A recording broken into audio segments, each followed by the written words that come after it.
Doutor Rodrigo Otávio, nosso grande amigo, professor de processo civil, elogiadíssimo, juiz de direito, magistrado exemplar, vem aqui nos agraciar com a sua análise sobre essas futuras alterações, mas antes que ele inicie, eu vou fazer aí a leitura do seu abreviado currículo. Dr. Rodrigo Otávio é coordenador geral de cursos da IMAP, mestre em Ciência Jurídica pela Faculdade Estadual de Direito do Norte Pioneiro, juiz da 26ª Vara do Foro Central da Comarca da Região Metropolitana de Curitiba. O professor Rodrigo também é professor da disciplina de Direito Processual Civil na IMAP, Núcleo de Curitiba, e publicou o artigo A Segurança da Prestação Jurisdicional na Antecipação da Tutela, editado pela Jurisciência. O Dr. Rodrigo explorará o seguinte tema: execução provisória e execução de título extrajudicial. A palavra está com o Dr. Rodrigo. Obrigado, Oswaldo. Bom dia a todos. Satisfação para mim estar dividindo aqui a mesa com o Dr. Oswaldo. Nós temos uma amizade sólida e os elogios que ele me fez certamente são muito mais fruto dessa amizade do que dos meus próprios méritos. É uma satisfação também dividir esse painel com o professor Sandro e, como o Dr. Oswaldo disse, eu também queria que ele continuasse, né? Eu podia ter falado sobre tudo, estava tão bom. Então, uma satisfação imensa. Esse seminário ele está sendo realizado muito pela iniciativa do Dr. Sandro, né? E essa formatação, né, a gente discutiu e tal, e ele é o coordenador científico do evento. Então, publicamente, em nome da Escola de Magistratura, eu quero agradecer a sua colaboração, né? Tem sempre colaborado conosco, mas principalmente para a realização e para o sucesso desse evento, tá? Começar conversando então com vocês com relação à execução provisória, né? Como que ela vai ficar formatada agora no âmbito do anteprojeto. Houve, na verdade, já uma alteração de nomenclatura, né? Ela passa a ser cumprimento provisório da sentença que reconheça a exigibilidade de obrigação de pagar a quantia certa. Ela está prevista, a execução provisória, nos artigos 534 a 536 do anteprojeto. Mudou o nome, mas a crítica permanece, né? Quando a gente dizia execução provisória, a doutrina já fazia a seguinte crítica, né? Não é a execução que é provisória, é o título que está sendo executado que é provisório, porque ainda sobre ele pende discussão judicial. A execução, na verdade, e agora o cumprimento, ele pode ser incompleto ou ele pode exigir uma garantia para que ele implique em atos de satisfação. Mas não se trata de cumprimento provisório ou execução provisória. Na verdade, o título que é provisório por causa dessa discussão que ainda se estabelece sobre o título. Qual é a diferença fundamental? Isso continua no anteprojeto da execução ou do cumprimento definitivo. No cumprimento definitivo, todos os atos executivos podem ser praticados, ou seja, eu posso chegar à satisfação do direito de crédito, independentemente da necessidade de prestação de uma garantia, não me preocupo com isso. Quando o cumprimento for provisório, praticam-se também atos executivos, mas, eventualmente, atos que impliquem em alienação ou atos que impliquem em insatisfação, eles estão sujeitos a uma garantia sob a pena de, eventualmente, esses atos não poderem ser realizados. Execução provisória. No modelo vigente, a gente tinha duas hipóteses de execução provisória. A primeira hipótese ou a gente tem ainda, né, está em vigor. A primeira hipótese é a prevista no artigo 521 do Código de Processo Civil, que trata da sentença condenatória em que o recurso de apelação é recebido só no efeito devolutivo. Então, eu tenho lá um título executivo judicial, uma sentença condenatória, há um recurso de apelação pendente, mas esse recurso de apelação foi recebido só no efeito devolutivo, ou seja, por exceção ele não foi recebido no efeito suspensivo. Então, nessa hipótese, cabe a execução provisória. Então, essa é a primeira hipótese. Há também, isso por força da Lei 11.382/2006, uma segunda hipótese, que é a hipótese prevista no artigo 587 do atual Código de Processo Civil. Então, essa hipótese, ela trata do título executivo extrajudicial, quando houve a improcedência dos embargos, os quais foram recebidos com efeito suspensivo. Então, eu estou agora executando o título executivo extrajudicial e, como defesa, foram oferecidos os embargos e, por exceção também, se concedeu a esses embargos o efeito suspensivo. Então, julgado os embargos, proferida uma sentença de improcedência dos embargos, a execução, ainda na pendência do recurso de apelação, ela pode prosseguir, mas ela, por força do artigo 587, ela deve prosseguir provisoriamente. Ou seja, eu não posso praticar atos que impliquem insatisfação sem uma garantia. Há uma crítica muito grande que se estabelece com relação a essa segunda hipótese na formatação atual. Por quê? Vejam o seguinte, antes da Lei 11.382/2006, o que acontecia? Eu tinha uma execução de título extrajudicial e eu poderia oferecer embargos. Os embargos, eles eram recebidos sempre com efeito suspensivo. Então, durante a tramitação dos embargos, eu não podia inovar na execução. Eu não poderia prosseguir com a prática dos atos executivos. Agora, prolatada a sentença de improcedência ou de extinção dos embargos, o que acontecia? O recurso de apelação dessa sentença, ele era recebido só no efeito devolutivo. E como esse recurso era recebido só no efeito devolutivo, ainda que pendesse discussão judicial sobre o título, eu tinha já o título executivo extrajudicial e agora uma sentença que o confirma. Por quê? Porque essa sentença de procedência do pedido contido nos embargos ou de extinção dos embargos está confirmada a eficácia executiva do título. Então, se considerava, e a jurisprudência considerava, que a execução poderia prosseguir definitivamente. Tá certo? E há uma súmula, a súmula 317 do STJ, que diz: é definitiva a execução de título extrajudicial, ainda que pendente apelação contra a sentença que julgue improcedente os embargos. Então, esse era o regime antes da Lei 11.382/2006. Aí vem a 11.382/2006, que se propôs a agilizar a execução, que se propôs a dar efetividade à execução, e aí diz o seguinte: bom, não é sempre que você vai receber os embargos com efeito suspensivo. Se você não recebe com efeito suspensivo, a execução prossegue definitivamente. Agora, por exceção, quando você recebe por efeito suspensivo, essa suspensão, ela vai além da sentença de improcedência. Ou seja, eu tinha uma execução definitiva. Os embargos foram recebidos com efeito suspensivo. Agora eu tenho uma sentença de improcedência do pedido contido nos embargos, ou de extinção dos embargos. O recurso de apelação também só tem efeito devolutivo, mas aquela execução que era definitiva se transforma em execução provisória. Me parece que, nesse ponto, a Lei 11.382/2006 deu um passo atrás. Né? Ela veio retirar a definitividade de uma execução que já estava consolidada, isso já estava consolidado na doutrina e na jurisprudência. Mas essa era a interpretação do artigo 587, né? A interpretação literal do artigo 587.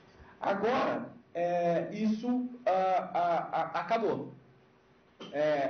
Isso foi corrigido no anteprojeto, né? Aos embargos, a execução pode ser atribuída efeito suspensivo. O professor Sandro acabou de dizer, é possível atribuir efeito suspensivo aos embargos, né?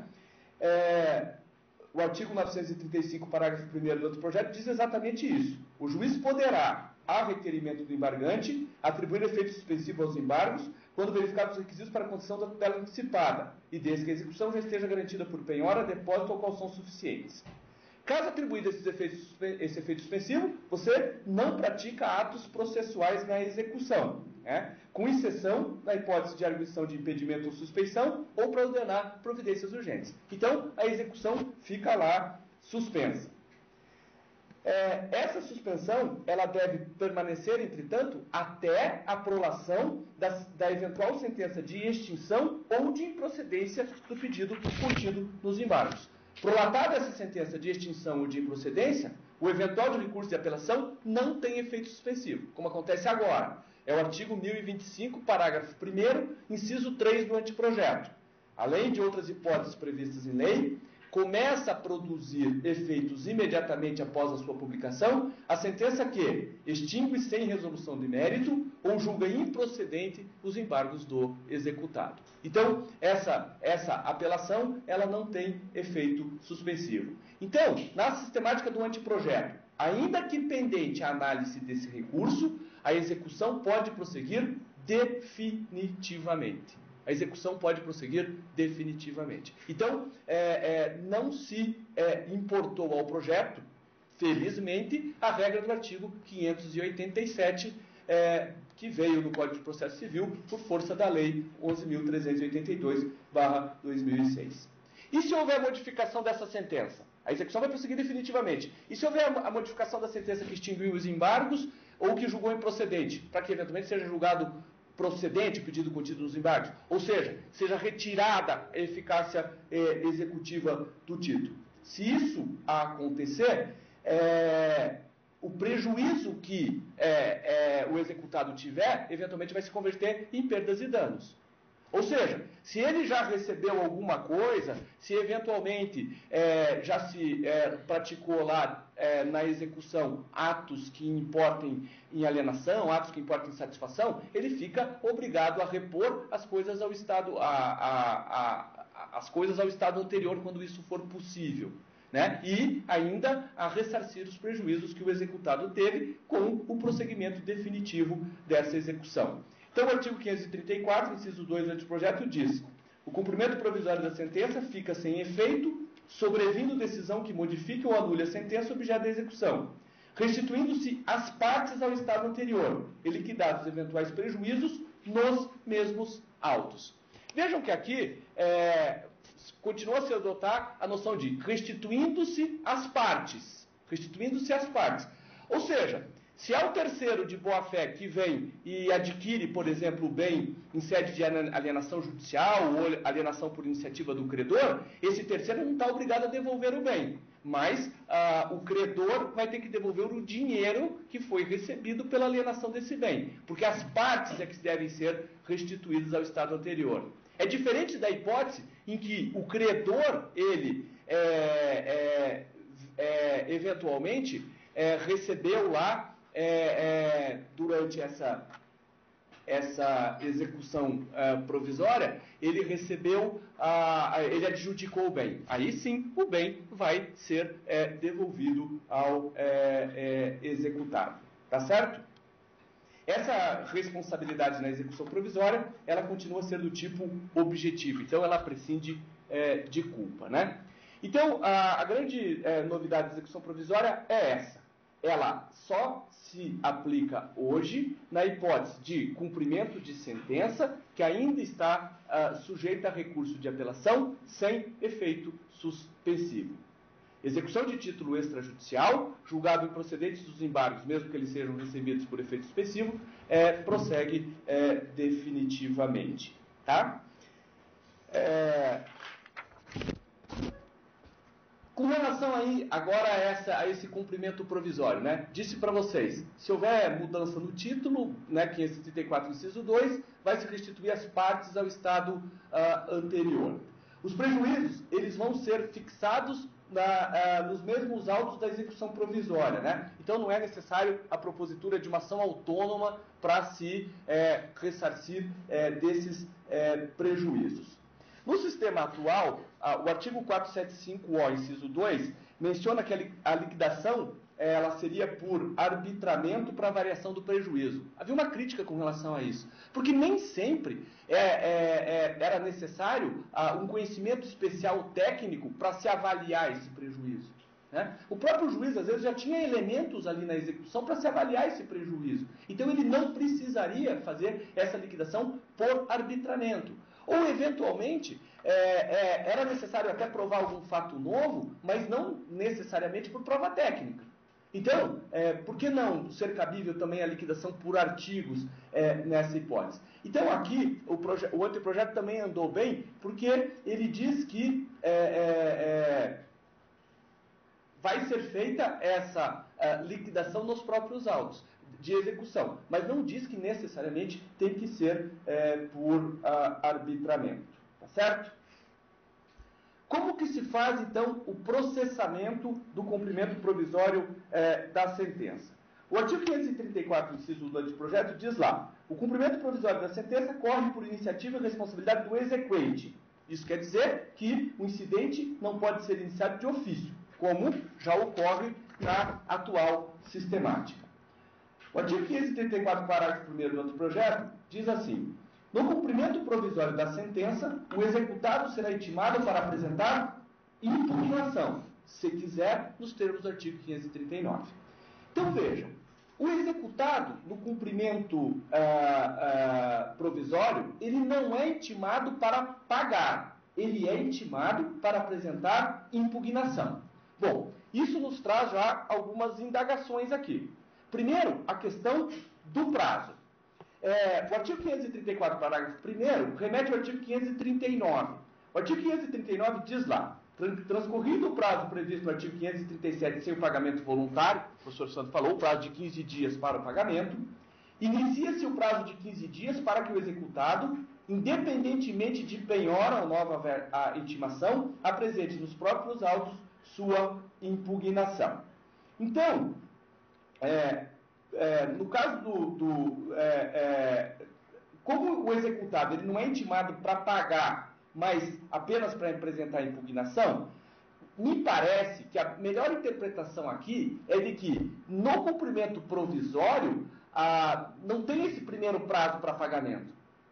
Ele vai ser intimado para, no prazo de 15 dias, oferecer a impugnação.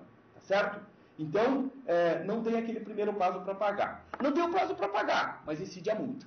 Como que a gente compatibiliza isso, então? Ele não é intimado para pagar, mas aplica essa multa. E isso aqui, na verdade, essa nova sistemática do anteprojeto contraria até, em muitas partes aqui do anteprojeto, procurou-se adequar o anteprojeto ao entendimento do STJ. Nessa parte aqui, veio contrariar o entendimento do STJ. O STJ firmou um entendimento consolidado hoje de que, na execução provisória, na sistemática atual, não se aplica a multa. Porque houve discussão doutrinária a respeito disso.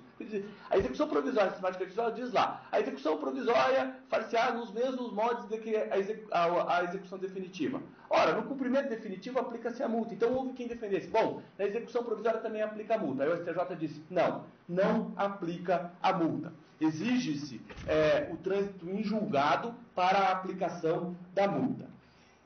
O artigo 534, então, parágrafo 2º do anteprojeto, diz que é devido a essa multa. Então, e diz assim: essa multa será aplicada se não houver o pagamento. 537, parágrafo 1º lá. Então, o débito, o professor Sandro disse, o débito vai ser acrescido de multa de 10% e também de honorário de advogado de 10%.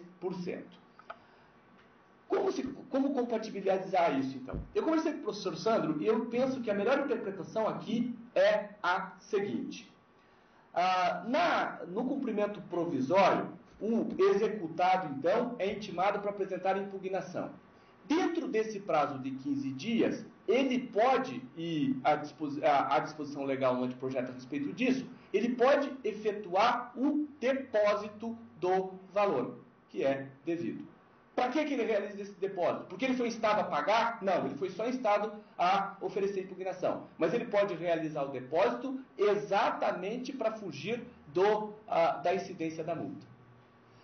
Porque, eventualmente, prosseguindo esse cumprimento provisório, pode ser que no curso ainda desse cumprimento provisório seja resolvido o recurso de apelação. E essa execução, que era provisória, ela se torna definitiva. Se ela se tornar definitiva, então, como ele já realizou o depósito, não vai mais incidir a multa. Ela se torna definitiva a partir daquele instante em que não pende mais discussão judicial sobre o título, e aí, se ele realizou esse depósito, não vai mais incidir a multa. Então, me parece que a melhor interpretação vai ser essa, embora os dispositivos eles não sejam claros. Porque é estranho o executado ser intimado só para apresentar a impugnação, mas ao mesmo tempo incidir uma multa se ele não pagar. Ora, ele não foi chamado para pagar, mas incide a multa. Então, me parece que nesse prazo para impugnação, se ele não quer a incidência da multa, ele pode realizar esse depósito. E o 534, parágrafo 3º, diz isso. Se o executado comparecer tempestivamente e depositar o valor, com a finalidade de isentar-se da multa, o ato não será havido como incompatível com o recurso por ele interposto. Essa também é uma observação importante. Porque, por exemplo, o seguinte, bom, eu fui lá e fiz o depósito. Ora, se eu fiz o depósito, é porque eu estou considerando que a quantia é devida. E, portanto, houve lá uma desistência tácita do recurso. Não é essa a interpretação. Aqui, a regra do anteprojeto é clara. Eu realizo o depósito para fugir da multa, mas isso não implicará no não conhecimento do meu recurso de apelação ainda pendente de julgamento. Tá? Então, eu entendo que aqui o anteprojeto poderia ser mais claro.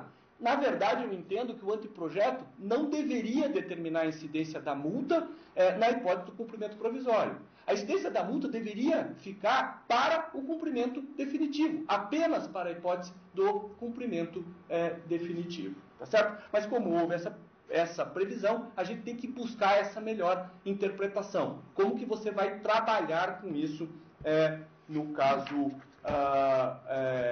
concreto, né? Com relação à caução, o artigo 534, inciso 4 do anteprojeto diz lá: o levantamento de depósito em dinheiro, a prática de atos que importem transferência de posse ou alienação de propriedade ou outro direito real, ou dos quais possa resultar grave dano ao executado, depende de caução suficiente e idônea, arbitrada de plano pelo juiz e prestadas nos próprios autos.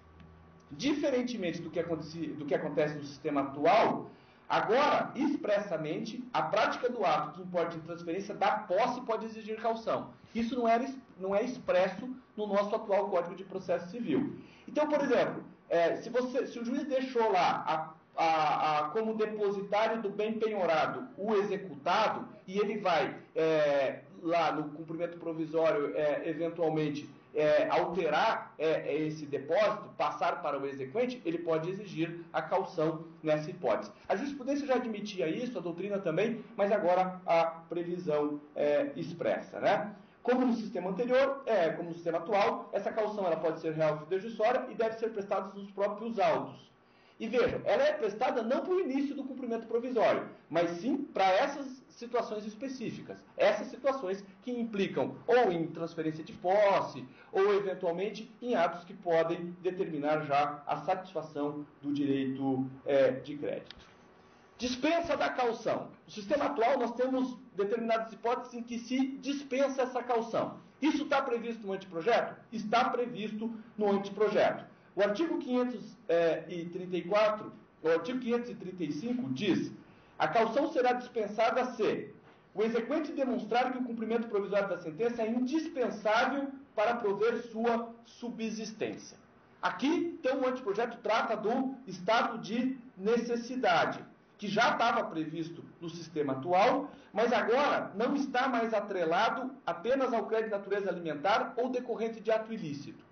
Porque o sistema atual dizia o seguinte: o estado de necessidade, a lei do estado de necessidade, isso tinha que se tratar de um crédito de natureza alimentar ou decorrente de ato ilícito. Não há mais essa ligação. Então, se o exequente demonstrar que o cumprimento provisório da sentença é indispensável para prover sua subsistência, independentemente da natureza do crédito, pode ser dispensada a caução. O recurso pendente de julgamento for agravo de admissão. O que é esse agravo de admissão? A gente vai ver à tarde. Mas é o recurso previsto no artigo 1055 do anteprojeto, que diz lá: não admitido o recurso extraordinário ou especial, caberá agravo de admissão para o Supremo Tribunal Federal ou para o Superior Tribunal de Justiça, conforme o caso. Então, é daquela decisão que não admitiu o recurso extraordinário ou o recurso especial. Quando esse recurso for o único pendente, aí pode-se dispensar ou dispensa-se a exigência da caução, né? Na sistemática atual, também se dispensa a caução quando pendente recurso de agravo perante o Supremo Tribunal Federal ou o Superior Tribunal de Justiça. Mas no sistema atual se faz a seguinte ressalva: salvo quando da dispensa possa manifestamente resultar risco de grave dano de difícil interno ou incerta reparação. Essa ressalva não foi feita no anteprojeto. Então, a rigor, para a dispensa da caução, o juiz não vai fazer mais essa análise. Pode resultar dano de difícil ou incerta reparação? Não está previsto na legislação isso. Aí a gente vai ver como é que a doutrina e a jurisprudência vão se comportar com relação a essa questão. Mas não há mais essa determinação expressa aqui no anteprojeto. Inciso 3. A sentença a ser provisoriamente cumprida estiver em consonância com a súmula da jurisprudência do Supremo Tribunal Federal ou do Superior Tribunal de Justiça, ou em conformidade com o acordo proferido no julgamento de casos repetitivos. Essa é uma hipótese nova de dispensa de caução, que não está prevista no atual CPC. É necessário que essa súmula da jurisprudência do Supremo Tribunal Federal ou do Superior Tribunal de Justiça seja o fundamento determinante do julgado. Se o recurso tratar de impugnação de fato ou de outras questões de direito que ultrapassem a súmula, não será o caso de dispensa da caução, né? Relativamente às causas repetitivas, não é o julgamento de causas iguais julgadas que autoriza por si só a dispensa da caução. Vai ser necessário que tenha ocorrido o julgamento em instância superior do incidente de resolução de demandas repetitivas previsto no artigo 988 a 1000 do anteprojeto. Então tem que ser daquele incidente específico para a dispensa da caução. Limite de valores no caso de dispensa da caução. O artigo 535, parágrafo 1º do anteprojeto diz lá: nos casos em que o cumprimento provisório da sentença implicar entrega de dinheiro, então, na hipótese de entrega de dinheiro, a quantia a ser levantada com a dispensa da caução não pode ultrapassar 60 vezes o valor do salário mínimo para cada credor. Então, há um limite, né? Se houver, então, para a entrega de dinheiro, há esse limite. Só quando há dispensa da caução, só se autoriza o levantamento de 60 vezes o valor do salário mínimo para cada credor. Na sistemática atual, o limite de 60 vezes o valor do salário mínimo aplica-se nos casos de crédito de natureza alimentar ou decorrente de ato ilícito e exige a demonstração de necessidade. Então, houve uma alteração. No anteprojeto, esse limite não se atrela apenas aos casos de crédito de natureza alimentar ou decorrente de ato ilícito e nem se exige a demonstração de necessidade, né? E também há esse esclarecimento de que é para cada credor e só se aplica na hipótese de entrega de dinheiro. 535, parágrafo 2º do anteprojeto, tratando-se de obrigação alimentícia, o limite a que alude o parágrafo 1º deve ser observado mensalmente. Isso significa que na hipótese de obrigação alimentícia, mensalmente o exequente pode levantar o valor equivalente a 60 salários mínimos, né? Que é uma quantia considerável. Então, há aqui esse tratamento especial quando se trata de obrigação alimentícia. Tá certo? Então, essa mais ou menos é a configuração do cumprimento provisório da sentença. Como eu disse para vocês, né, teve um aspecto bem positivo, que é tratar só cumprimento provisório só na hipótese de título executivo judicial ainda impugnado por recurso de apelação sem efeito suspensivo. Execução de título extrajudicial, a gente não fala mais em cumprimento provisório, o que foi, na minha ótica, um ganho do anteprojeto. Quero falar também de maneira rápida com vocês a respeito da execução de título extrajudicial, algumas novidades aí estabelecidas pelo anteprojeto. Primeiro, com relação aos títulos executivos extrajudiciais. Qual é a novidade? Não mudou muito, né? Só o artigo 800, inciso 9 do anteprojeto, diz lá: são títulos executivos extrajudiciais o crédito referente às contribuições ordinárias ou extraordinárias de condomínio edilício, previstas em convenção de condomínio ou aprovadas em Assembleia Geral, desde que documentalmente comprovadas. Então, essa é uma novidade, né? O condomínio, né, aquele valor de rateio das despesas de condomínio, ele passa a ser, quando previsto, então, em Assembleia, né, previsto em convenção de condomínio ou aprovado em Assembleia Geral, passa a ser título executivo extrajudicial. Na sistemática atual não era título executivo extrajudicial. Então, como que o condomínio buscava a satisfação desses valores? Tinha que entrar com uma ação de cobrança, formar um título executivo judicial e depois buscar o cumprimento desse título executivo judicial. Na atual sistemática não vai precisar mais fazer isso, pode-se buscar diretamente a execução. Outra novidade no artigo 801. A existência de título executivo extrajudicial não impede a parte de optar pelo processo de conhecimento, a fim de obter título executivo extrajudicial. O que se fez aqui no artigo 801 foi, na verdade, me parece, uma mitigação ao interesse processual na perspectiva adequação, né? A gente sabe que o interesse processual ele pode ser encarado sobre duas perspectivas: a necessidade de ir até o Poder Judiciário para se buscar solução e o interesse processual adequação. Dentre os meios existentes, eu tenho que escolher aquele que é adequado, né? A rigor, pela sistemática atual do nosso processo civil, pelo Código de Processo Civil atual, se você já tem título executivo extrajudicial, o instrumento processual adequado para a satisfação da obrigação é o processo de execução autônomo de título extrajudicial. Então, se eu já tenho título executivo extrajudicial, me parece que não teria muito sentido eu propor uma ação de conhecimento, iniciar o processo de conhecimento, ou até monitório, para buscar a satisfação disso, né? Eu já ia na execução de título extrajudicial. Acontece que, mesmo na vigência do atual Código de Processo Civil, a jurisprudência do STJ vem decidindo que o credor portador de título executivo extrajudicial, ele pode se valer do processo de conhecimento e até da ação monitória para buscar o reconhecimento e a satisfação do seu direito de crédito. Então, o STJ já vem reconhecendo isso. Até por causa daquela questão, vejam,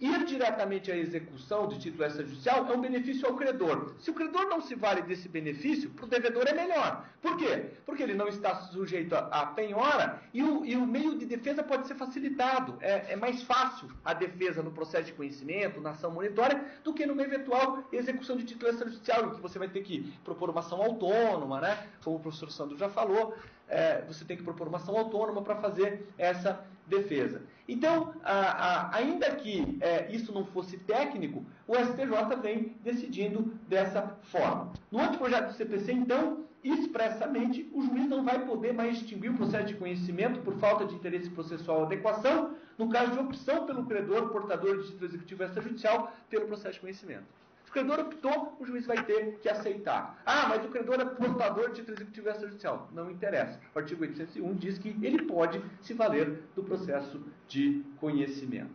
Tá certo? Com relação a requisito para execução, o artigo 802 do anteprojeto: obrigação certa, líquida e exigível, consubstanciada em título executivo. O 802, parágrafo único: a necessidade de simples operação aritmética para apurar o crédito exequendo não retira a liquidez da obrigação constante do título. Mesmo na vigência do atual CPC, ainda que não haja uma regra expressa, essa já é uma orientação a ser seguida. Ou seja, não é preciso que o título executivo extrajudicial ele estabeleça o quanto debeatur para que o direito seja líquido. Basta que essa quantia seja determinável.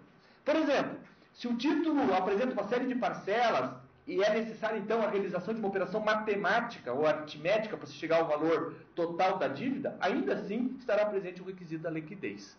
Isso acontece com relação ao título executivo extrajudicial e acontece muito mais até com relação à execução do título extrajudicial.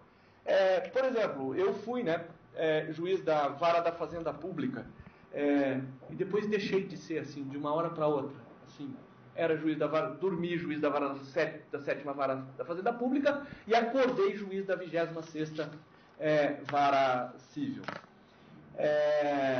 Sem nem sequer saber bem por que isso aconteceu. Mas isso efetivamente aconteceu. Então, quando eu era juiz da Vara da Fazenda Pública, tinha muitas ações, por exemplo, de cobrança de servidores públicos com relação à diferença salarial.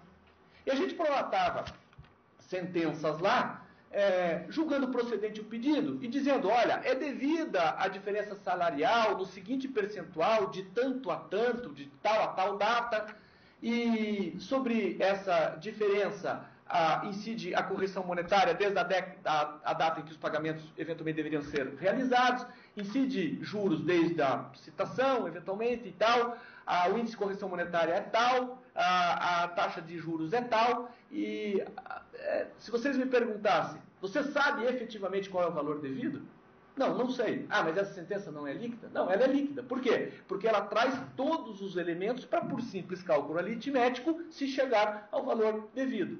Isso também pode acontecer no título executivo extrajudicial. Ele não estabelece lá efetivamente qual é o valor devido, mas ele traz todos os elementos para, por simples cálculo aritmético, se chegar a esse valor. Então, foi isso que o anteprojeto quis deixar expresso aqui com relação a esse requisito da liquidez. Petição inicial, os requisitos, eles estão previstos no artigo 814 do anteprojeto. Continua a ser obrigatória a instrução da inicial com um demonstrativo do débito atualizado até a data da propositura da execução, quando se tratar da execução por quantia certa. Mais do que isso, no parágrafo único, o professor Santos já se referiu a isso também com relação ao título executivo judicial, e isso também se aplica à execução de título extrajudicial. O anteprojeto disciplinou expressamente o que o demonstrativo do débito deve conter, numa tentativa clara, me parece, de uniformizar esse documento. Porque hoje você pega demonstrativo de débito das mais variadas maneiras, realizado da mais variada forma. E às vezes tem uma certa dificuldade de entender aquele demonstrativo de débito. Então ele auxilia pouco o juiz ali na aferição, naquele primeiro momento, até da correção do valor que está se buscando na execução. Então me parece que a intenção do legislador aqui, ao estabelecer quais são os elementos que deve conter o demonstrativo do débito, a intenção foi tentar uniformizar e deixar mais claro e facilitar a vida de todos aqueles que vão ter acesso àquela execução. Você sabe exatamente de onde tirou, o que está incidindo e tal, com relação àquela dívida, Há uma outra novidade aí, com relação a esses requisitos do 814, é o inciso 1, a linha D. Então diz lá, ao propor a execução, incumbe ao exequente instruir a petição inicial, com a prova, se for o caso, de que adimpliu a contraprestação que lhe corresponde ou que lhe assegura o cumprimento, se o executado não for obrigado a satisfazer a sua pretensão, senão mediante a contraprestação do exequente. Então, o exequente ele vai ter que demonstrar, se a prestação do executado depender de uma prestação do exequente, ele vai ter que comprovar que adimpliu com a sua obrigação. E por que ele tem que comprovar isso com a petição inicial? Porque o artigo 803 do anteprojeto diz lá, se o devedor não for obrigado a satisfazer sua prestação, senão mediante a contraprestação do credor, este deverá provar que adimpliu ao requerer execução, sob pena de extinção do processo. Então, se ele não traz essa prova, e fica claro de que ele tem uma prestação também a ser cumprida, e a contraprestação do devedor está vinculada a essa prestação, o processo vai ser extinto. O artigo 803, parágrafo único, diz: o executado poderá eximir-se da obrigação, depositando em juízo a prestação ou a coisa, caso que o juiz não permitirá que o credor a receba sem cumprir a contraprestação que lhe tocar. Então, me parece aqui que há uma forte preocupação no anteprojeto de não permitir a instauração ou o prosseguimento da execução quando há contraprestação pendente a ser admitida pelo credor. E por isso que isso se tornou, a comprovação disso se tornou requisito da petição inicial, Execução, então, por quantia certa, né? Despacho inicial. Despacho inicial, o juiz vai fixar os honorários advocatícios, como faz agora. Só que agora o anteprojeto diz lá, vai fixar honorários advocatícios de 10% sobre o valor da execução. Então, já estabeleceu qual é o percentual. Isso não está previsto na atual sistemática. No caso de pagamento integral no prazo de 3 dias, a redução pela metade dos honorários. Então, aí, se há esse pagamento no prazo de 3 dias, os honorários caem para 5%. Tá certo? Então, já se estabeleceu esses honorários. O prazo para pagamento é 3 dias, contados da juntada aos autos do mandado de citação. Penhora, a ser feita em regra pelo oficial de justiça, ela deve recair sobre os bens indicados pelo exequente. É o que acontece já hoje, né? Arresto, há possibilidade? Há possibilidade, né? Qual a hipótese? Como acontece hoje. A hipótese é do oficial de justiça não encontrar o executado. O artigo 846 do anteprojeto trata dessa questão, né? Qual é a novidade com relação ao arresto? Diminuição de 3 para 2 vezes em dias distintos as diligências para encontrar o executado depois do arresto. Então, hoje, não encontrado o devedor, faz-se o arresto e, depois de feito o arresto, 3 tentativas em dias distintos de encontrar o executado. Diminui para 2 essas tentativas. Outra novidade, possibilidade expressa de citação com hora certa para o caso de suspeita de ocultação. Então, o oficial de justiça fez o arresto e notou lá que o executado está se ocultando, ele pode fazer a citação por hora certa. Isso já vinha sido admitido pela jurisprudência do STJ, e é importante que se admita isso, e é importante que venha essa disposição expressa, porque às vezes é muito mais fácil que se faça a citação por hora certa, nessa hipótese de ocultação, do que você fazer a citação por edital, que é muito mais onerosa, que é muito mais difícil e que é muito mais demorada, né? Hoje o STJ até permite, independentemente do arresto, né? Mesmo que não sejam encontrados bens para serem arrestados, você tem, com relação àquela questão da interrupção da prescrição, então admite-se que se faça a citação por hora certa na hipótese de ocultação, né? Suspeita de ocultação do executado. Empenhorabilidade. Não se fala mais expressamente em empenhorabilidade absoluta ou irrelativa, né? Mas é engraçado, você não fala mais. Mas a disposição no artigo contido no artigo 849 trata de bens que nunca podem ser penhorados. Ou seja, trata de penhorabilidade absoluta. Enquanto a prevista no artigo 850 trata de bens que podem ser penhorados na falta de outros. Então é relativa. Não há previsão expressa, mas continua. Absoluta na hipótese do 849 e relativa na hipótese do 850. Qual é a novidade com relação à impenhorabilidade do 849? Inciso 10. Reduz o valor impenhorável depositado em caderneta de poupança de 40 para 30 salários mínimos. A regra atual, né? É impenhorável aquela quantia de até 40 salários mínimos que está lá depositado em caderneta de poupança. Reduz isso para 30, né? Inciso 11. Torna impenhorável os créditos oriundos de alienação de unidades mobiliárias sob regime de incorporação imobiliária vinculados à execução da obra. Então, torna impenhorável os créditos decorrentes da alienação daquelas unidades que já foi feita a alienação. Então, isso, na verdade, me parece que aqui a impenhorabilidade é para garantir o término da obra. Porque se você começa a fazer a penhora do crédito decorrente daquelas unidades que já foram devidas, o que vai acontecer? Vai paralisar a obra em prejuízo de todos aqueles condôminos que já adquiriram unidades imobiliárias. Então, essa é uma novidade. Parágrafo 2º.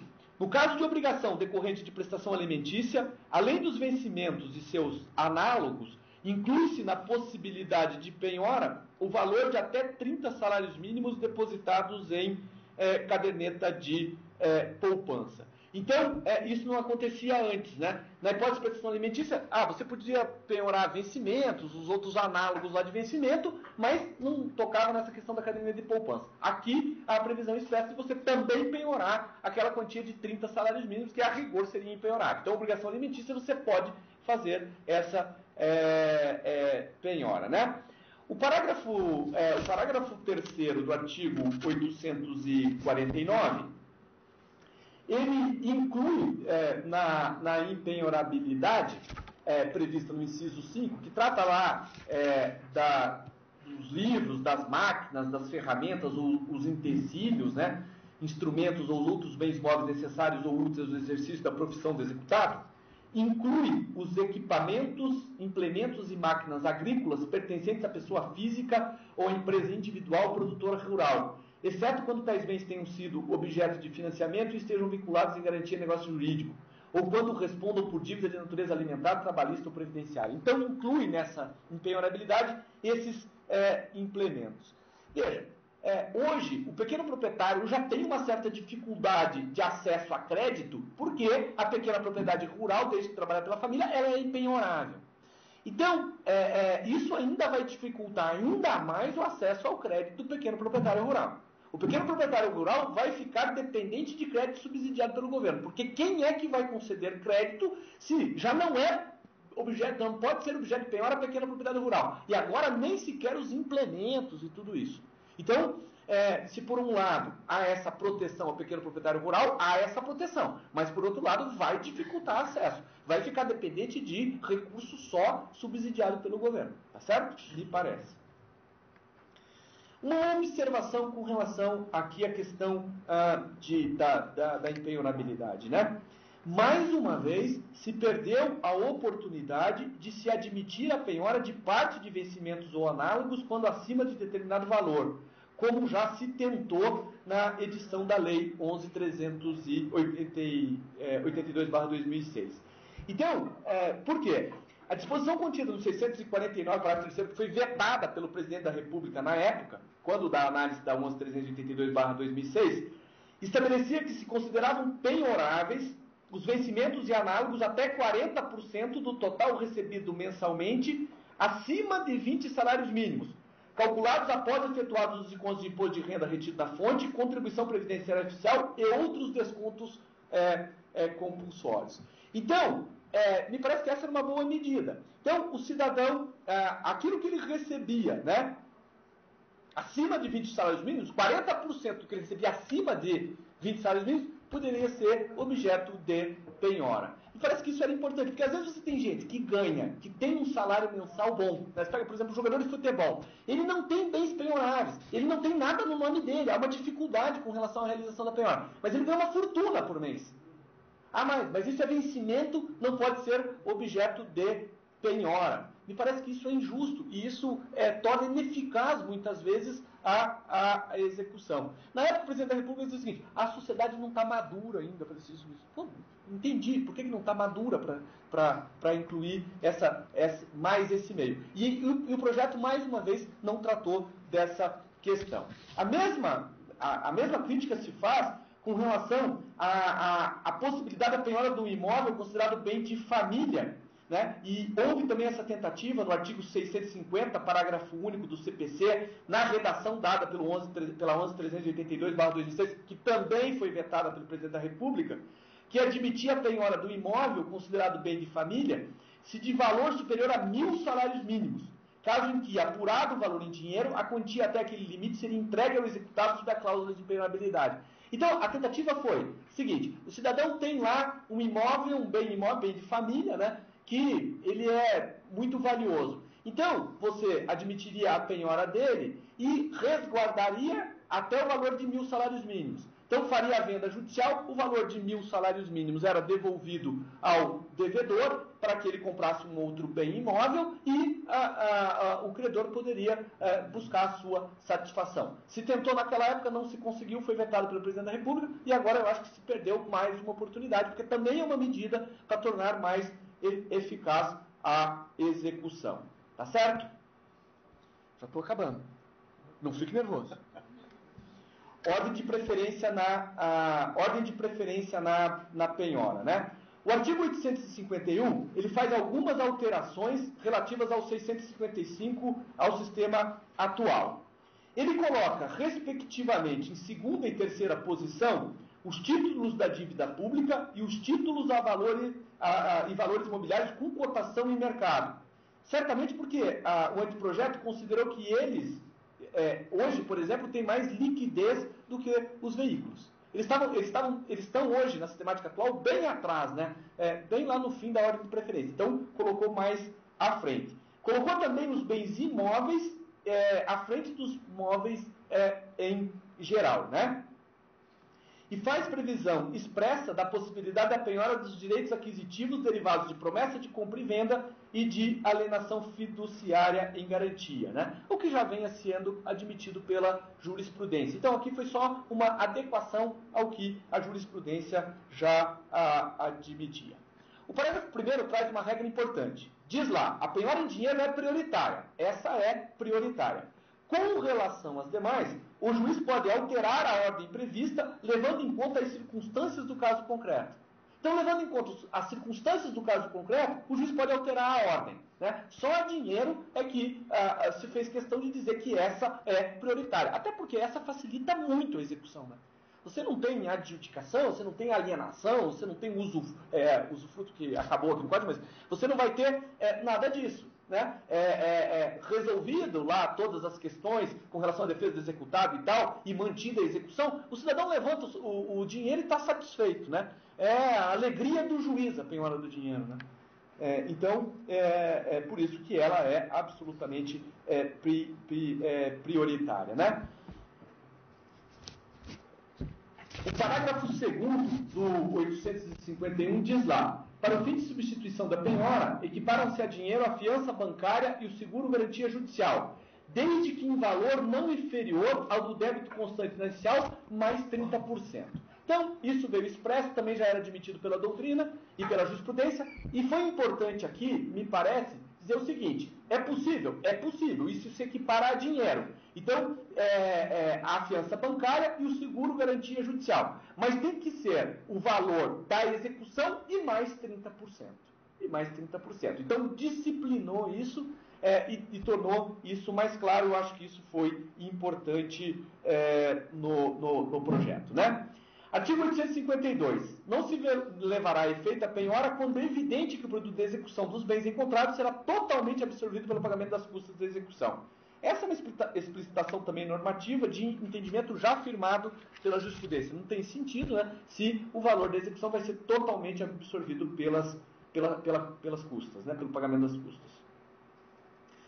Penhora de dinheiro em depósito ou aplicação financeira. O artigo 870 do Código, ele explicita de forma detalhada o procedimento da chamada penhora online. Aqui ele deixa claro como isso vai ser feito. Hoje o que acontece, né? Muitas vezes cada juiz adota um procedimento com relação à penhora online, né? Às vezes até coloca isso até nas portarias que são feitas. E isso causa uma certa insegurança para a parte. E houve essa explicitação aqui também no sentido de você preservar o contraditório com relação ao executado. Então, o 870 diz lá: para possibilitar a penhora de dinheiro em depósito de aplicação financeira, o juiz, a requerimento do exequente, sem dar ciência prévia do ato ao executado, determinará as instituições financeiras, por meio de sistema eletrônico gerido pela Autoridade Supervisora do Sistema Financeiro Nacional, que tornem disponíveis ativos financeiros existentes em nome do executado, limitando-se a indisponibilidade ao valor indicado na execução. Então, veja o seguinte: primeira coisa que o 870 fez, ele tratou do bloqueio ou a indisponibilidade dos ativos financeiros. Então, essa é a primeira medida. E ele diferenciou essa medida da medida constritiva principal ou definitiva da penhora. Primeiro, a essa medida, que é o bloqueio ou a indisponibilidade. E depois, no parágrafo 5º, ele diz lá: rejeitado ou não apresentado na exceção do executado, converter-se-á a indisponibilidade em penhora, sem necessidade de lavratura de termo, devendo o juiz da execução determinar a instituição financeira depositária que, no prazo de 24 horas, transfira o montante indisponível para a conta vinculada ao juiz da execução. Então, o que o outro projeto faz aqui, porque há uma certa confusão. Eu tenho visto entendimento o seguinte: o bloqueio já é a penhora, o bloqueio não é penhora. Como é que formaliza essa penhora? O juiz tem que dizer que está convertendo? Não tem que dizer? Tem que se lavrar o respectivo termo de penhora? Não tem que lavrar o termo. Então, o que o anteprojeto fez é o seguinte: o bloqueio ou a indisponibilidade não é penhora, tá certo? O juiz tem que converter, ele vai ter que dar um despacho lá determinando essa conversão. Só que não vai precisar lavrar termo de penhora. A simples conversão feita pelo juiz, através da decisão dele, já vai constituir ali a penhora, tá certo? Então, foi feita essa diferenciação, né? O parágrafo 1º diz lá, no prazo de 24 horas a contar da resposta, então vem a resposta da instituição financeira, de ofício o juiz determinará o cancelamento de eventual disponibilidade excessiva, que deverá ser cumprido pela instituição financeira em igual prazo. Então, o juiz já determina o levantamento do valor excessivo. Parágrafo 2º. Tornados indisponíveis os ativos financeiros do executado, este será intimado na pessoa de seu advogado ou não entendo pessoalmente. Então, antes da realização da penhora, você tem que intimar o executado na pessoa de seu advogado ou pessoalmente de que houve a indisponibilidade. E daí o parágrafo 3º diz, incumbe ao executado no prazo de 5 dias, então o executado tem o prazo de 5 dias para comprovar que as quantias tornadas indisponíveis são impenhoráveis. Ainda, ou inciso 2, ainda remanesce indisponibilidade excessiva de ativos financeiros. Então, vai se estabelecer um contraditório. Primeiro você realiza o bloqueio em disponibilidade, e aí se abre um contraditório. Então, na pessoa do advogado ou pessoalmente, o executado é intimado a se manifestar. E aí ele vem lá dizer, bom, esses ativos financeiros eles são impenhoráveis. Por exemplo, por quê? Porque eles decorrem, por exemplo, de vencimentos, de salários, né? Tá? Ou ainda o juiz já levantou lá, determinou o levantamento de valores excessivos, ou o desbloqueio de valores excessivos, mas ainda remanescem valores excessivos penhorados. Então o juiz vai decidir isso. Só depois de decidido isso, ou de aberto esse contraditório, né, com essa informação necessária e reação possível, né, que é o contraditório, é que o juiz então vai determinar a conversão desse bloqueio e disponibilidade em penhora. Para terminar, né, a expropriação.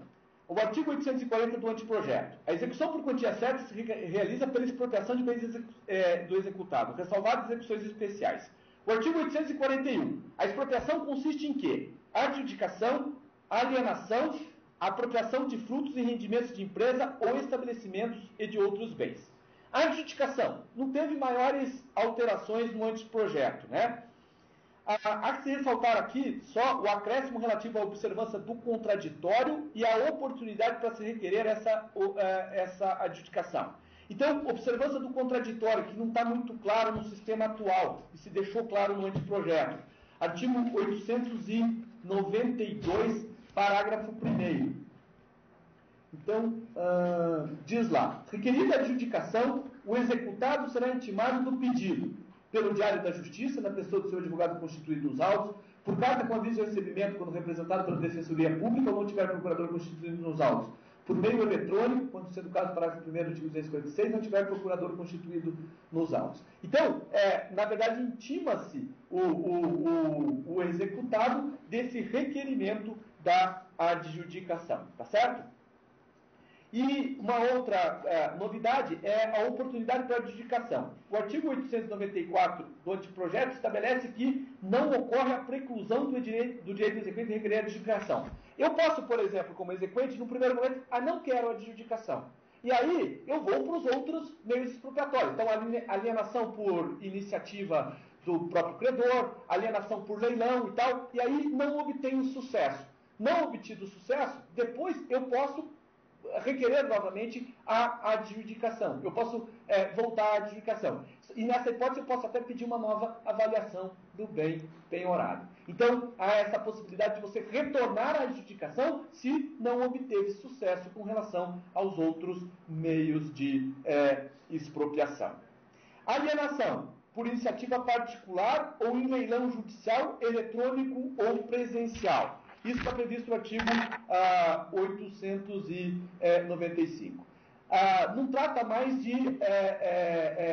o projeto elimina essa diferença de asta pública e de leilão, né? Praça e leilão. Praça para bens imóveis e leilão para bens imóveis. Então, é só leilão, tá? E esse leilão pode ser de forma eletrônica ou presencial, quando não for lá por iniciativa do credor. Preço vil, o código repele, né? Como acontece com o atual. Só que agora ele estabelece no artigo 807, parágrafo único, de que se considera o VIL o preço inferior a 50% da avaliação. Tá? Então, quando for 50% da avaliação, considera-se o preço VIL. Agora, isso não é uma regra absoluta. O juiz pode levar em consideração circunstâncias do caso concreto. Pode ser que naquele caso concreto o preço VIL fique um pouco acima, né? 60% e tal. Mas há esse parâmetro aqui estabelecido. Mas pode ser alterado para mais ou para menos por decisão judicial fundamentada, né? Por último, o último meio expropriatório, apropriação de frutos e rendimentos de empresa ou estabelecimento e de outros bens. Substituiu o usufruto judicial. O usufruto judicial não foi muito utilizado, ele trazia grandes dificuldades técnicas e tal, né? Então, essa modalidade de satisfação, apropriação de frutos e rendimentos de empresa ou estabelecimento e de outros bens, ela vai ocorrer naquelas hipóteses em que a penhora não atinge necessariamente o bem, mas os frutos e rendimentos que ele tem aptidão de produzir, né? Então, o depositário aí, o juiz nomeia um depositário administrador e ele vai procedendo à transferência periódica dessas receitas do bem, obtidos com o bem, até que o direito seja inteiramente satisfeito, né? Isso pode acontecer na penhora de empresa ou de outros estabelecimentos, a penhora de percentual de faturamento, a penhora de frutos e rendimentos de coisa móvel ou imóvel.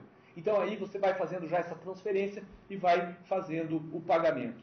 Ele é muito mais prático e menos oneroso do que você constituir um direito real de usufruto para que o credor, como usufrutuário, possa extrair a renda, né, para resgatar o crédito, né? Então houve essa tentativa de simplificação aqui com a eliminação do usufruto judicial. Uma última questão foi a eliminação dos embargos à arrematação. Eliminação dos embargos à arrematação.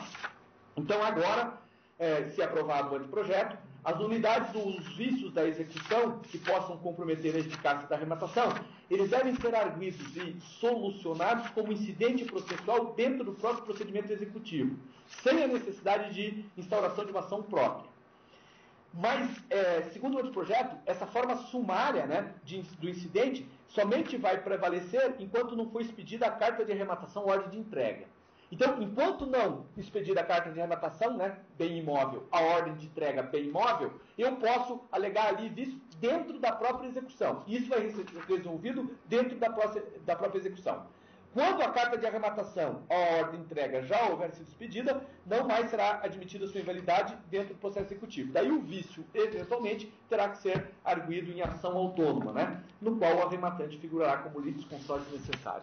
Não sei se houve muita vantagem, não houve uma alteração do nome, não é mais embargo de arrematação, é ação autônoma. A vantagem é de que, ainda não expedida a carta de arrematação, né, ou o mandado de entrega, isso pode ser feito na própria execução.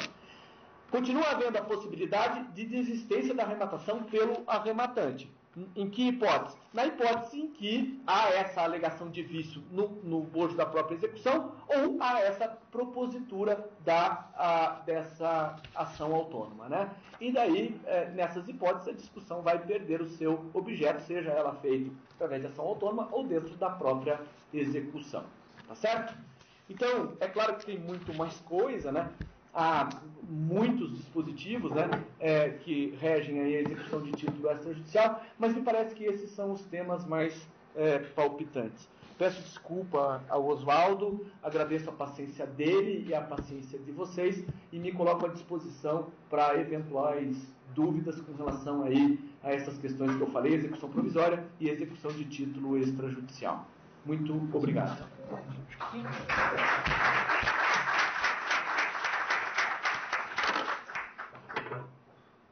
Queria parabenizar o professor Rodrigo pela excelente palestra e o interessante, né, que nós tivemos aí a oportunidade de ouvir duas esferas de análise distintas, né, a partir da advocacia, né, e a partir da magistratura e de uma forma bem analítica. Eu acho que isso complementa bem aí o objetivo aí do que se pretendia e que se pretende aqui neste seminário. Eu passo então agora diretamente, se me permitem os apresentadores, diretamente aos debates, alterando um pouco aqui o nosso protocolo. Então, eu gostaria de perguntar se alguém, né, da plateia, né, seja presencial ou à distância, se gostaria de fazer alguma indagação aos palestrantes. Acho que melhor as notas de sala por sala, primeiro aqui, depois no interior, porque daí lá eles têm que levantar a mão e tal, e tem que abrir o som. Então vamos fazer primeiro aqui, depois você faz lá.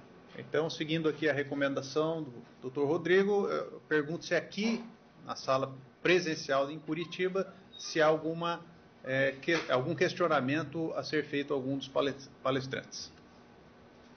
Pois não. Há uma previsão do cumprimento do réu revel, teria que ser o revel do processo de cumprimento, vai ser intimado por edital no cumprimento. Parece que meio uma medida meio inócua, assim, vai onerar ainda mais o credor, já é um réu revel, tem já o direito reconhecido e vai ter os custos de uma intimação por edital que é demorada.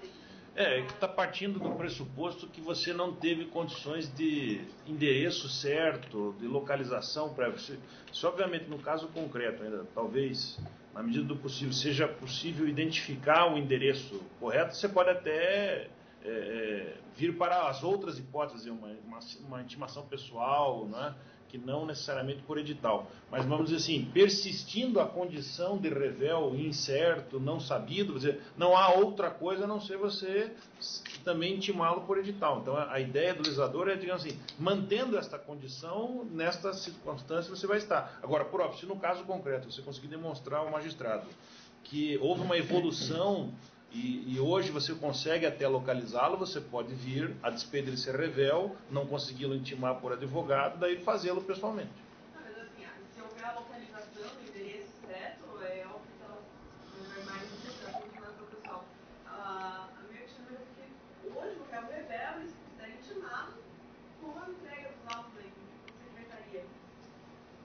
Eu não vejo, de repente, assim, algo que justificasse se não houvesse essa descoberta do novo interesse ou algo. Aqui é por causa da necessidade de nova intimação, quer dizer, de não correr independentemente de intimação por ele ser revel, é porque efetivamente você tem uma multa, né? Então, eu acho que para preservar essa possibilidade, a despeito de ser revel, ele ter uma ciência para que possa elidir o aumento da condição, é que se está exigindo essa intimação, né? Mas nesse sentido de acomodar essa circunstância de uma, entre aspas, penalização pelo não pagamento, né? Então, a despeito desse revel, vai dar a oportunidade dele pagar a quantia apenas, sem mais acréscimo, né?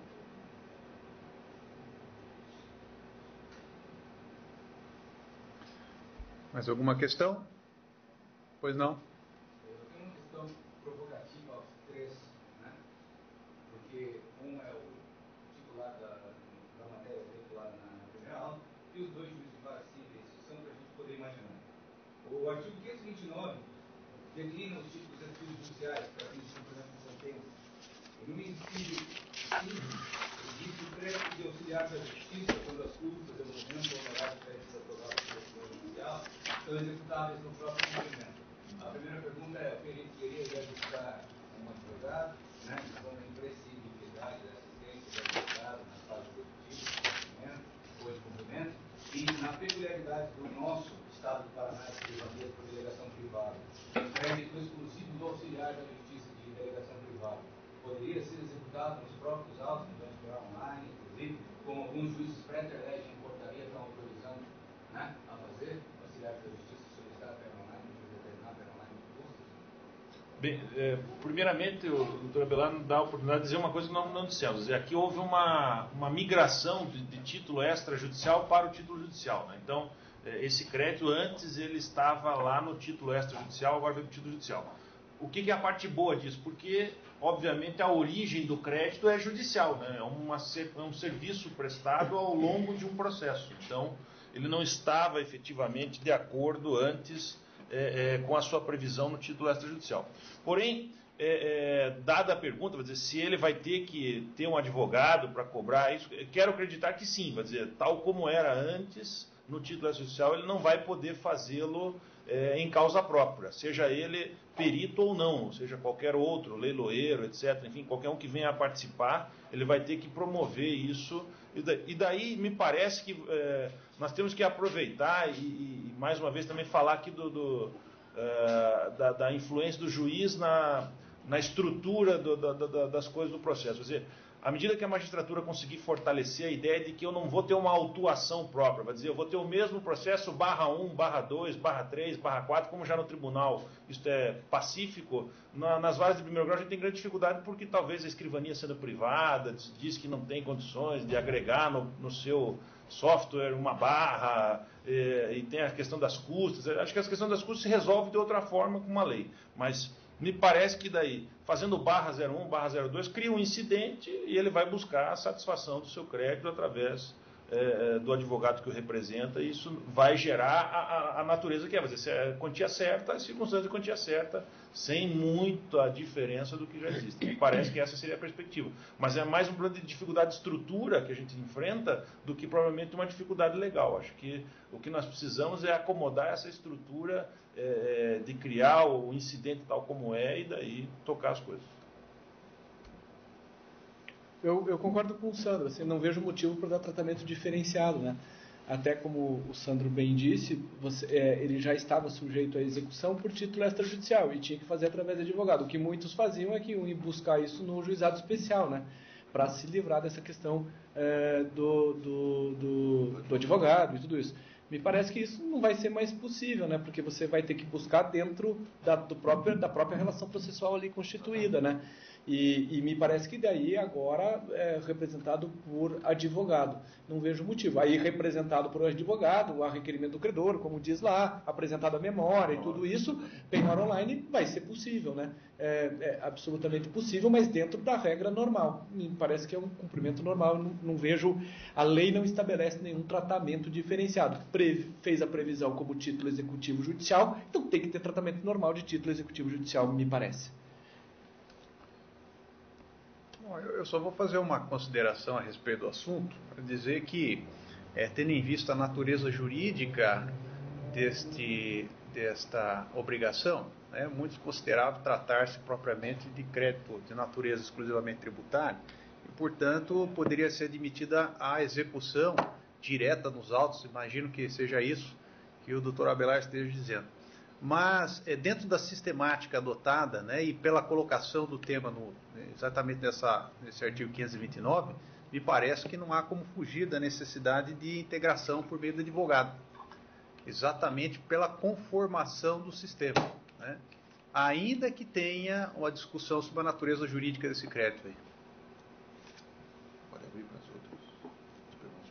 Mais alguém aqui pergunta? Mais alguém? Alguma pergunta? Então, vamos para a sala. Onde, doutor Rodrigo? Pode ir o assunto. Não faz assunto, não tem ninguém em Londrina. Londrina? Londrina. Sala de Londrina. Está aberto lá, André? E os documentos chute. Pode fazer a chamada. Sala de Londrina? A sala de Londrina tem a palavra. Se alguém quiser fazer algum questionamento aos palestrantes.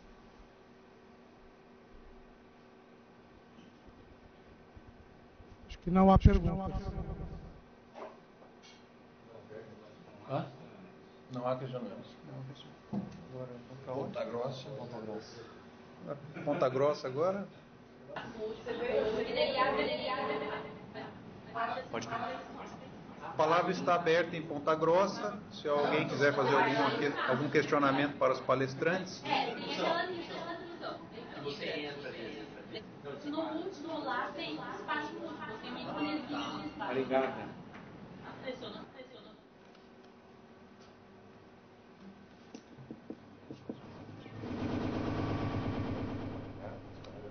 Maringá.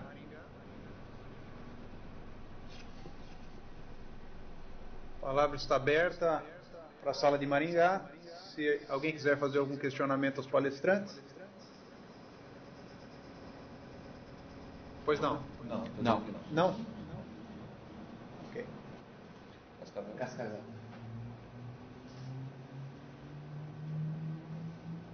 Abriu, André Cascavel? A palavra está aberta, a sala de Cascavel. Se alguém quiser fazer alguma questão.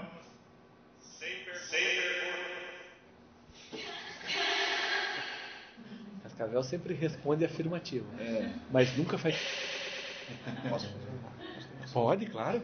Bom, eu gostaria de fazer uma consideraçãozinha aqui, uma pergunta, mas mais de caráter prático jurisdicional, né? Então, para o professor Rodrigo, é o seguinte, acho que foi de muito bom tom a adoção aqui na seção 2ª, que trata do assessoramento judicial, é o artigo 156, e ele diz ali no artigo 156 que entre as atribuições de um assessor, né, além de elaboração de minutas, decisões, votos, estaria ali no parágrafo único, professor Rodrigo, o servidor poderá, mediante delegação do juiz, respeitadas as atribuições do cargo, proferir despachos. Bom, o professor Rodrigo já me conhece, então, na execução,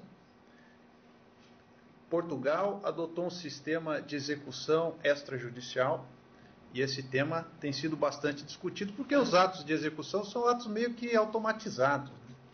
Então, eu perguntaria ao professor Rodrigo se esse modelo de execução que se pretende adotar, me parece que não está tão distante assim, né? Que nós já temos hoje, com as modificações aí que foram muito bem explanadas, se ele permite pensar-se numa automatização de atos que padronizassem o comportamento do processo nessa fase de execução, tendo em consideração que nós dispomos hoje de assessores. Eu acho que eu não tinha até me atentado para isso aqui. Eu acho que essa observação é importante, Oswaldo, e eu penso que sim. Eu penso que você tem vários atos judiciais, ou pronunciamentos judiciais, agora dentro da nova configuração aí do anteprojeto, né? Vários pronunciamentos judiciais que, na verdade, eles não têm um conteúdo decisório na execução. Eles são atos, são despachos que visam dar andamento ao processo, em que você determina providências que já estão ali previstas na lei, só explicita essas providências. Penso que o que o juiz não vai poder delegar são, na verdade, os pronunciamentos judiciais com conteúdo decisório, né? Por exemplo, a gente estava conversando aqui com relação a essa questão do procedimento da penhora online, né? É claro que muita coisa ali o juiz vai poder delegar, por exemplo, o assessor, né, já que nós temos assessor, o servidor, né, ele poderá, por exemplo, determinar, fazer aquele pronunciamento judicial em que o juiz, por exemplo, determina a manifestação do executado com relação ao bloqueio que já foi realizado, né, à indisponibilidade que já foi determinada. Eu acho que isso é perfeitamente possível, mas não é possível delegar ao servidor que ele, por exemplo, decida se aquilo que foi objeto de bloqueio é penhorável ou não é penhorável, se incide a impenhorabilidade ou não. Mas eu penso que o juiz deve fazer isso e deve fazer essa rotina de trabalho, até porque, né, você que trabalha muito bem com a gestão de processos sabe que o juiz hoje que não fizer uma rotina de trabalho e ele não multiplicar a sua capacidade de trabalho por intermédio desses assessores, ele não consegue sair do lugar. O gabinete vira um caos por causa da grande enormidade de trabalho que nós temos hoje e que tem aumentado cada vez mais, né? Eu fui juiz no interior, eu fui juiz, por exemplo, em Ribeirão do Pinhal, né? E depois da Constituição de 98, no final da década de 90, começo da década do ano 2000, e muitas vezes eu ficava, assim, preocupado, até porque às vezes eu me encontrava aqui com juízes mais antigos na carreira, ou até desembargadores, né, que tinham passado para o Ribeirão do Pinhal antes da Constituição de 88 e me diziam: você está em Ribeirão do Pinhal? Eu estou lá. Não tem nada para fazer, né?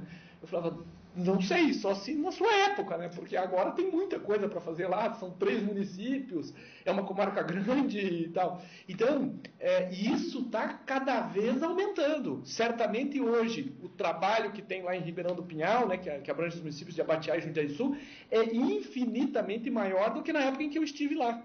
né? Eu sei, certamente Jacarezinho, onde eu fui juiz, certamente o volume processual hoje é muito maior, e isso está aumentando exponencialmente.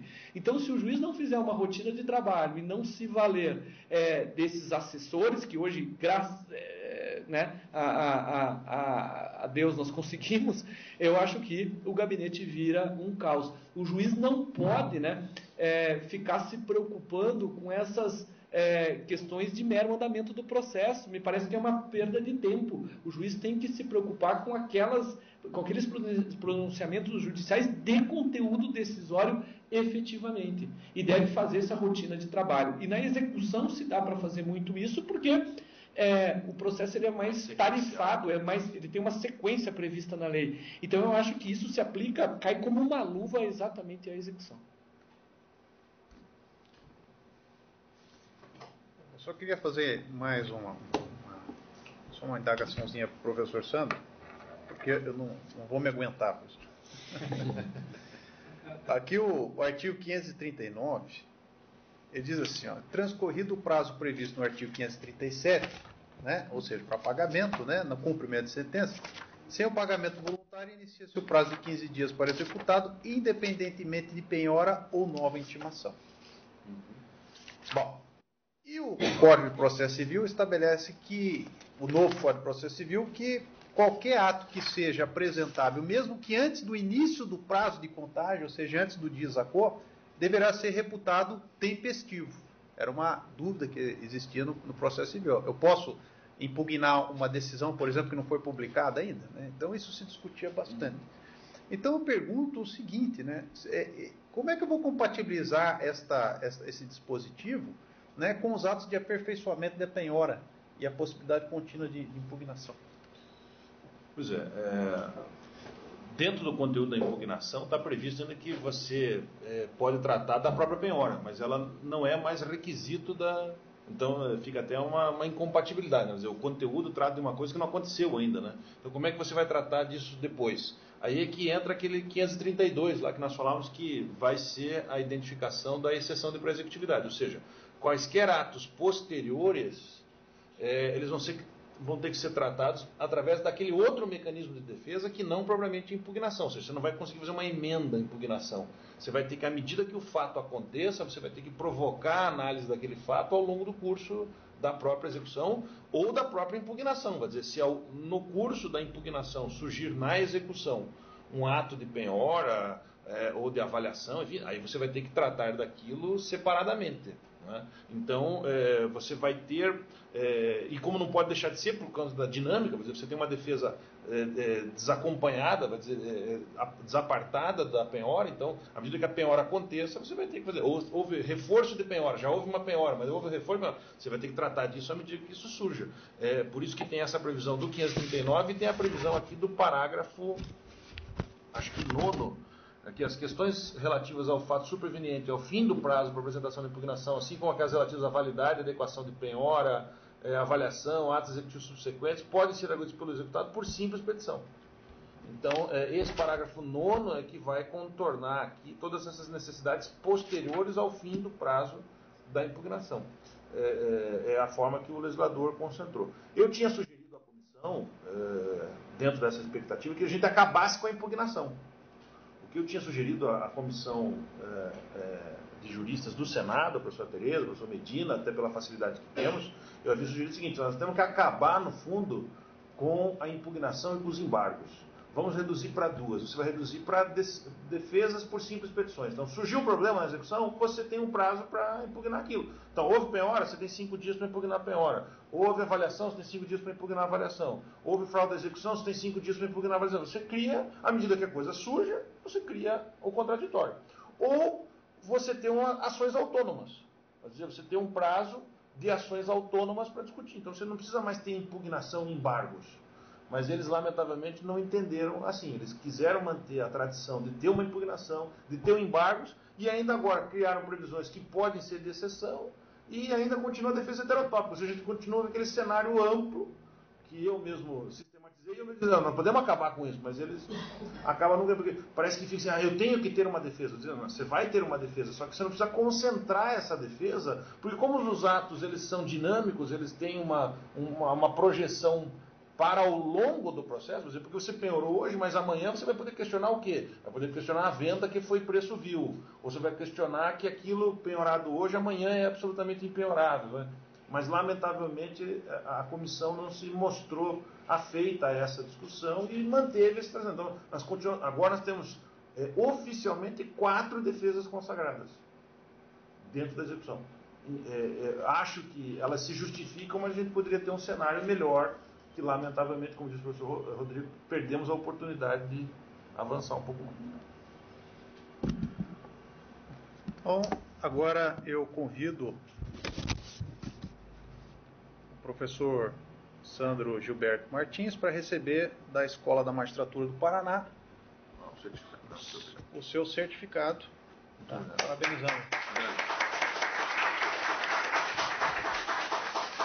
E convido também o professor Rodrigo a receber da Escola da Magistratura do Paraná o seu certificado. Obrigado, Oswaldo.